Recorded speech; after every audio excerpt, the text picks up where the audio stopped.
જ્યાં સુધી એક પુરુષ અપ્રિય નથી બની જતો ત્યાં સુધી એના માનસિક સ્વાસ્થ્યની નોંધ નથી લેવાતી. એની હતાશા અને નિરાશા જ્યારે આક્રમકતા પહેરીને આવે છે ત્યારે જ લોકોની નજરે ચડે છે. એની પીડા અને તકલીફો જ્યારે સમયસર અભિવ્યક્ત નથી થઈ શકતી ત્યારે એ વેશ પલટો કરીને એક બિહામણા સ્વરૂપમાં બહાર આવે છે અને એક પુરુષને વિલન બનાવે છે.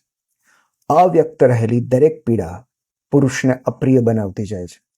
એની ઉદાસી માટે બહાર નીકળવાના તમામ રસ્તા બંધ થઈ જાય છે ત્યારે એ આક્રમણ સ્વરૂપે બહાર આવે છે. એક પુરુષના દ્રશ્યમાન ગુસ્સાનું કારણ ક્યારેક એની અદ્રશ્ય યાતના હોય છે.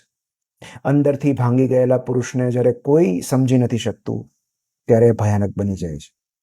એક અસ્વસ્થ પુરુષને what is wrong with you એવું પૂછવાને બદલે વોટ હેપન ટુ યુ એવું પૂછવામાં આવે ત્યારે એની અસ્વસ્થતાનું મૂળ કારણ ખબર પડે છે. જ્યાં સુધી એક પુરુષના આંસુ કરતાં એનો આક્રોશ વધારે સ્વીકાર્ય અને માન્ય રહેશે ત્યાં સુધી પુરુષના માનસિક સ્વાસ્થ્યની ક્યારેય કદર નહીં થાય.